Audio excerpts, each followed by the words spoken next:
Assalamualaikum warahmatullahi wabarakatuh. Barang siapa yang salat subuh, kemudian dia duduk di tempat dia berzikir kepada Allah sampai menunggu terbitnya matahari, yang melaksanakan sunnah isyraq atau sunnah duha, yang mendapatkan pahala haji umrah sempurna.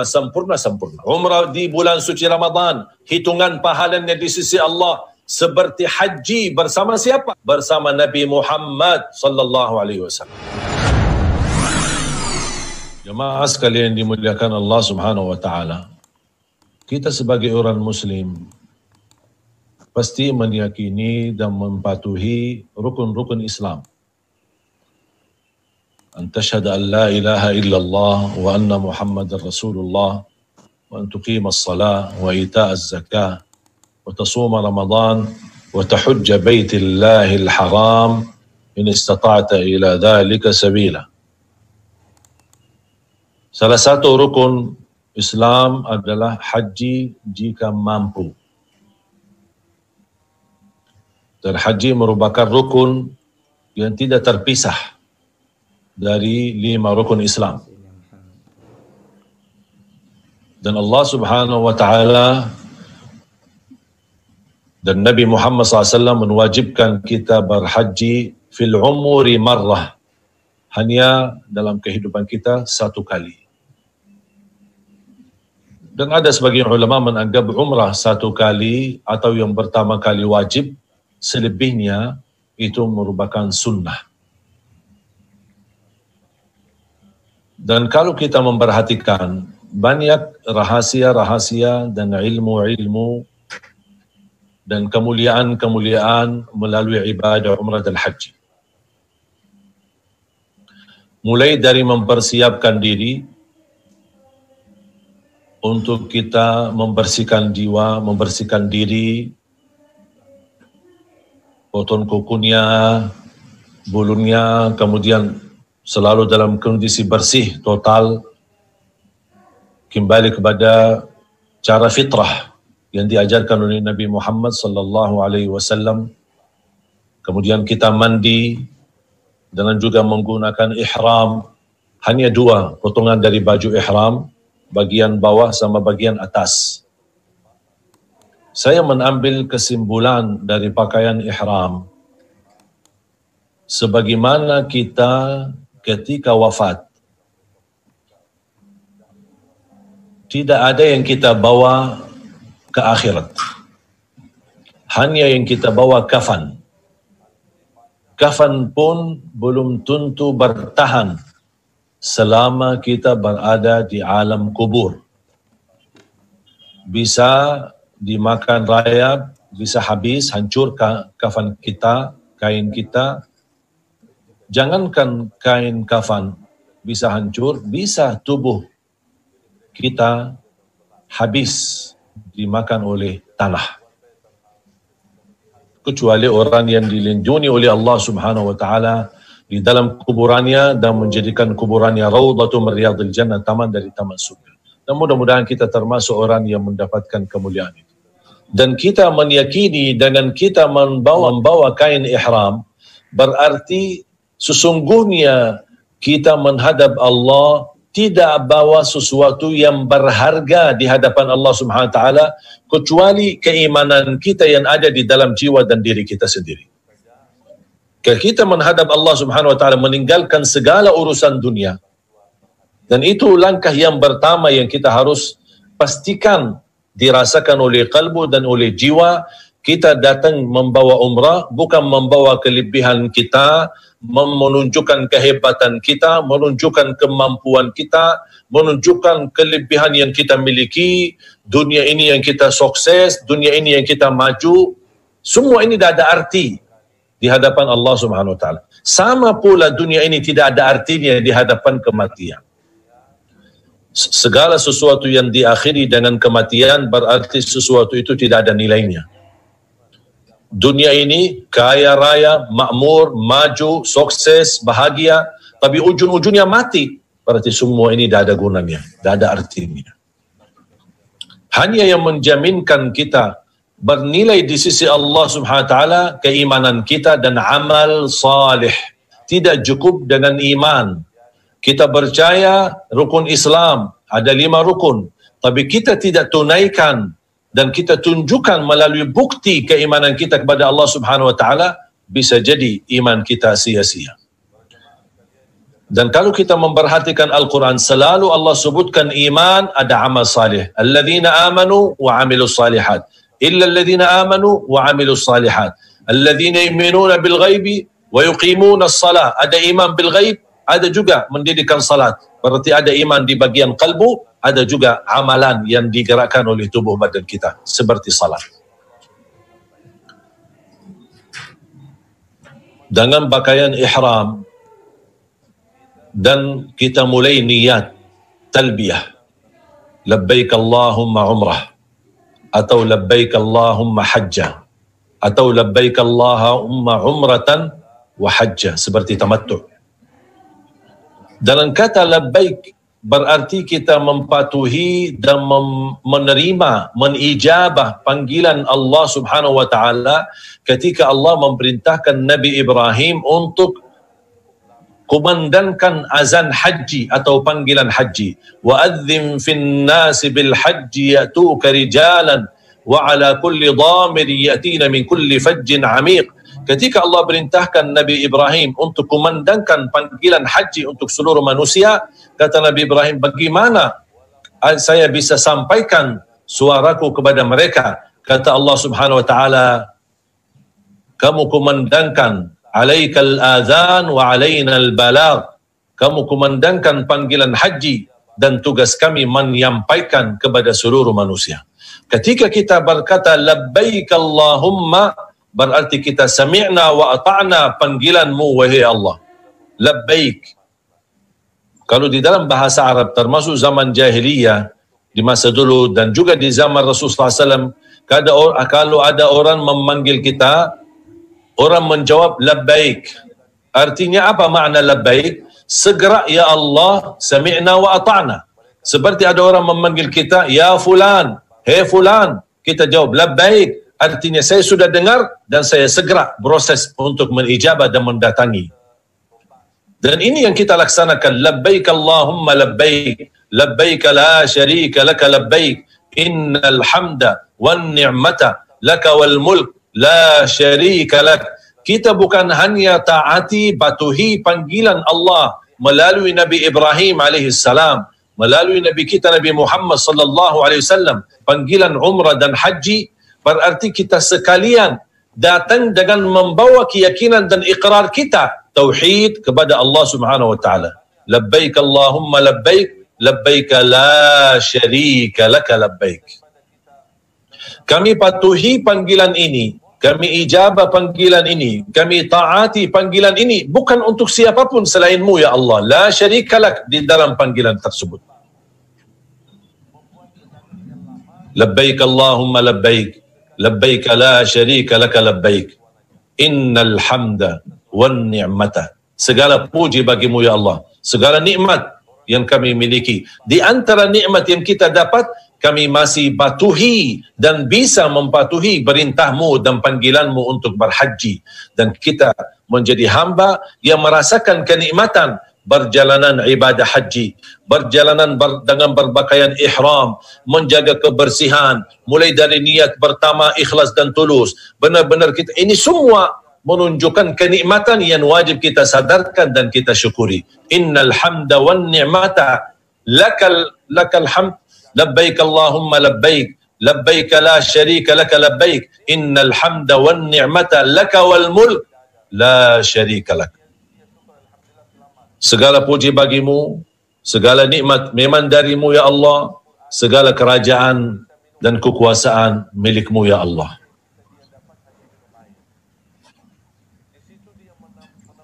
Dan kita kembali juga mengikrarkan diri la syarika lak. Dan itu makna daripada kalimat la ilaha illallah. Masih ada banyak la ilaha illallah dan dunia, la ilaha illallah dengan urusan, la ilaha illallah dengan harta, la ilaha illallah dengan kesibukan, masih banyak yang belum mampu menyempurnakan tauhidnya kepada Allah Subhanahu wa taala. Apalagi ketika di saat ibadah umrah dan haji yang semestinya murninya, mulai dari pakaiannya, ucapannya, lafaznya, talbiyahnya, gerakannya, langkah-langkahnya, kita semua dari awal sampai akhir murni lillahi ta'ala. Benar-benar wajjahtu wajhiya lilladhi fatara as-samawati wal arda hanifan wa ma ana minal musyrikin. Inna salati wa nusuki wa mahyaya wa mamati lillahi rabbil alamin. Ini dasar yang pertama yang harus kita fahami. Tauhid kita kepada Allah Subhanahu wa taala. Dan segala ibadah Allah Subhanahu wa taala perintahkan ujung dan inti daripada ibadah untuk mengagungkan dan membesarkan Allah Subhanahu wa taala. Zikrullah. Inna salata tanha 'anil fahsya'i wal munkari wal baghi ya'idhukum la'allakum tadhakkarun. Inna salata tanha 'anil fahsya'i wal munkar wa la dzikrullahi akbar. Zikr. Ulama menyatakan zikir yang dimaksud zikrullahi akbar, zikir itu lebih besar daripada salat itu sendiri. Ada yang menyebutkan zikir di dalam salat tersebut itu lebih besar daripada zikir daripada salat sendiri. Dan kalau kita memperhatikan seluruh amalan ibadah di dalam Islam, selalu Allah Subhanahu wa taala masih mengingatkan dan memerintahkan untuk selalu ingat kepada Allah Subhanahu wa taala. يا أيها الذين آمنوا إذا نودي للصلاة من يوم الجمعة فاسعوا إلى ذكر الله. Ini panggilan hari Jumat. Kalau sudah siap-siap Jumatan, fas'au ila dzikrillah, segera kepada zikir kepada Allah Subhanahu wa taala. Wa dharul bai', tinggalkan bai', jual beli, tinggalkan urusan dunia. Dzalikum khairul lakum in kuntum ta'lamun. Fa idza qudiyatis shalah fantashiru. Kalau sudah sebelum salat kita tinggalkan urusan dunia, kata Allah Subhanahu wa taala, sudah selesai, sudah tunaikan salatnya, fa idza qudiyatis salah fantashiru. Bergeraklah di muka bumi. Fil ardi wabtaghu min fadlillah. Tapi walaupun anda kembali lagi urusan dunia, kembali lagi kesibukan dunia, jangan lupa wadhkurullaha katsira. Agar apa? La'allakum tuflihun. Agar kalian mendapatkan beruntung, menjadi beruntung di dunia dan di akhirat. Jamaah sekalian dimuliakan Allah Subhanahu wa taala. Inti daripada umrah dan haji melatih kita bagaimana kita bisa membawa dan terapkan iqrar kita kepada Allah Subhanahu wa taala melalui tauhid. La ilaha illallah, labbaik Allahumma labbaik, labbaik la syarika laka labbaik, innal hamda wan ni'mata laka wal mulk la syarika lak. Dalam perjalanan dianjurkan ketika kita berjalanan menuju umrah dan haji, dianjurkan untuk kesibukan untuk selalu mengingat Allah Subhanahu wa taala melalui talbiyah. Rasulullah SAW bersama sahabatnya bertalbiyah sampai serak suara mereka. Semangatnya tidak pernah naik bukit, pasti dia bertakbir. Ketika dia berjalanan, jalannya rata, subhanallah. Ketika dia menuju turun, alhamdulillah, la ilaha, selalu menggunakan zikir dalam keadaan apapun dalam perjalanan. Dan mereka sibuk dengan talbiyah. Sedih kalau kita melihat, apalagi posisi kita sebagai orang Indonesia, jauh-jauh datang ke tanah suci, tapi sepanjang perjalanan kita, separuh yang ada di bis, kondisinya lagi tidur, istirahat. Padahal talbiyah baru hanya diucapkan berapa kali. Sudah langsung kita merasa capek, merasa bosan. Karena memang dari awal langkah ketika kita talbiyah dan menggunakan ihram, kita belum merasakan betapa mulianya posisi kita sedang menuju ke rumah Allah, menjadi tamu Allah. Bagaimana kita tinggalkan dunia, dan ini merupakan nikmat yang Allah berikan, kemampuan dari segi harta, kemampuan lahir, kemampuan batin, agar kita bisa menggunakan ihram, bisa bertalbiyah, bisa berjalan, naik pesawat sambil kita ke tanah suci. Ini semua merupakan nikmat yang sangat luar biasa. Tapi jangan-jangan karena mungkin salah satu sebab sering kita melihat orang kepergian haji dan umrah akhirnya menjadi sebuah kebiasaan, atau bisa jadi kita yang sudah berkali-kali umrah atau haji sambil menjadi sebuah kebiasaan. Padahal yang kita baca di dalam talbiyah, innal hamda wan ni'mata, agar kita mampu merasakan kenikmatan yang sangat luar biasa. Banyak yang berkeinginan haji, berkeinginan umrah, bahkan berkeinginan menggunakan ihram, walaupun hanya sebatas dia pakai di rumahnya sendiri, agar bisa seolah-olah membayangkan kepergian umrah dan hajinya. Dia tidak punya kemampuan untuk belanja atau beli kain kafan atau beli kain ihram. Sedangkan Allah berikan kita banyak kemampuan. Dengan fasilitas yang tersedia, dari travel menggunakan ada manasik, belum lagi disiapin buk nasi sambil kita makan, muhasabah sambil kita makan, manasik sambil kita makan, naik pesawat kita sambil kita makan, naik bis kita menuju miqat sambil kita makan, dimanapun kita sambil makan. Dan ini merupakan fasilitas yang luar biasa, nikmat yang luar biasa. Bayangkan bagaimana perjalanan Nabi Muhammad sallallahu alaihi wasallam dari Makkah ke Madinah, dari Madinah ke Makkah ketika umrah tahun 6 Hijriah dan ditolak, tidak diberikan umrahnya, baru dirubahkan ke tahun 8 waktu Fatah Makkah. Banyak ujian yang dihadapi Rasulullah SAW dalam perjalanan. Kita alhamdulillah tidak pernah merasa capek. Fasilitas hotel, fasilitas makanan, fasilitas pakaian, pelayanan, berkhidmat, mutawif, memimpin kita umrah. Sampai orang yang mohon maaf, bodoh fikih haji dan umrah, jangan khawatir. Hanya tinggal ikut-ikutan bersama mutawif. InsyaAllah lancar dan bisa terlaksanakan umrah dan haji. Jamaah sekalian yang dimuliakan Allah Subhanahu wa ta'ala. Harus kita belajar untuk bagaimana bisa muhasabah melalui perjalanan umrah dan haji kita. Coba bayangkan kira-kira gimana perasaan seorang ketika dia mendapatkan panggilan atau undangan ke istana akan bertemu seorang presiden atau seorang raja.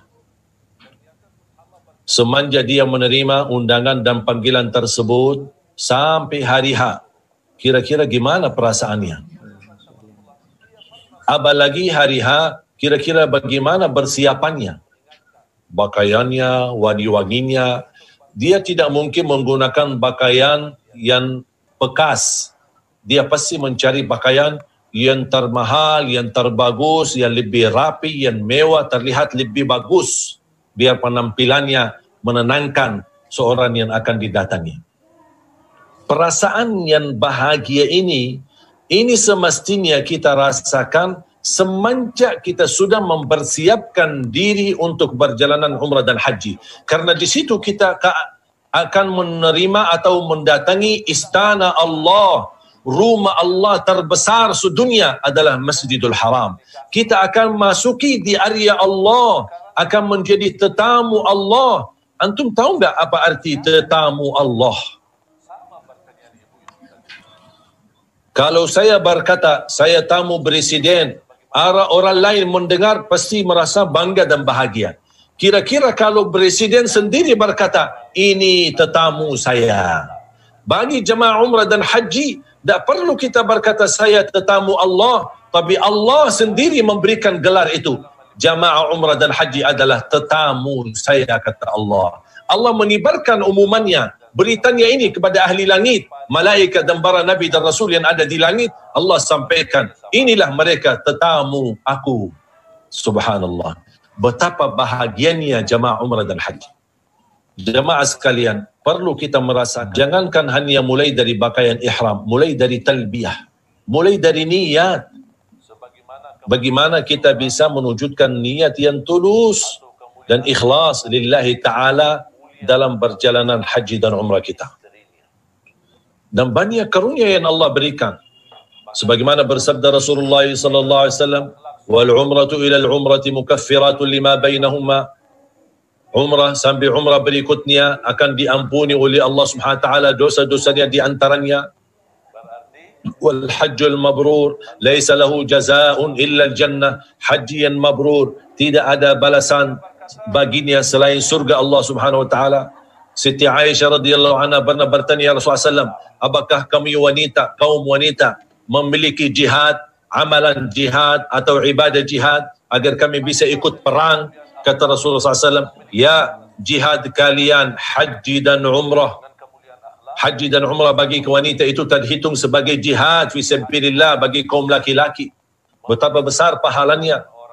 Kita juga ketika sudah mempersiapkan diri umrah dan haji, harus kita juga terapkan amalan-amalan sunnah yang menjadi anjuran dari Nabi Muhammad SAW, yang nilainya mendapatkan nilai umrah dan haji sempurna, sempurna, sempurna. Sebagaimana Rasulullah SAW menceritakan, man sallal fajra fi jama'ah, thumma qa'ada fi musalla, yadhkurullaha hatta tatlu'a asy-syams, thumma salla rak'atain, kataballahu lahu ajra umratin wa hajjatin tammatin tammatin tammah. Barang siapa yang salat subuh, kemudian dia duduk di tempatnya, tidak bergerak dari musallahnya, kemudian dia berzikir kepada Allah, ada kesibukan, zikir Quran, istighfar, doa, munajat, sampai menunggu terbitnya matahari. Habis terbit matahari kurang lebih 12 minit atau 15 menit kemudian, dia melaksanakan sunnah isyraq atau sunnah duha. Kata Rasulullah SAW, kalau dia melaksanakan hal itu, dia mendapatkan pahala haji, umrah sempurna, sempurna, sempurna. Umratun fi Ramadan kahajjatin ma'i. Umrah di bulan suci Ramadan, hitungan pahalanya di sisi Allah seperti haji bersama siapa? Bersama Nabi Muhammad sallallahu alaihi wasallam. Bahagialah jamaah umrah dan haji. Banyak rahasia yang kita perlu berkali-kali mendalaminya. Belum saya memasuki rahasia tawaf, belum masuki rahasia Safa dan Marwah. Bagaimana kita melaksanakan salat di belakang makam Ibrahim alaihi salam, bagaimana kita multazam, bagaimana mencium Hajar Aswad, bagaimana ziarah Nabi Muhammad sallallahu alaihi wasallam dan menikmati melaksanakan salat di Raudah yang menjadi area dari surga Allah Subhanahu wa taala. Banyak yang hal-hal yang perlu kita pelajari dan fahami. Tapi insya-Allah dengan kesempatan yang singkat ini mudah-mudahan membawa manfaat dan membuka wawasan agar insya-Allah menjadi calon umrah dan haji yang insya-Allah mendapatkan kemuliaan di sisi Allah dan diterima segala amal ibadahnya. Semoga bermanfaat yang sudah subscribe. Semoga diberikan kesehatan dan keberkahan. Wassalamualaikum warahmatullahi wabarakatuh.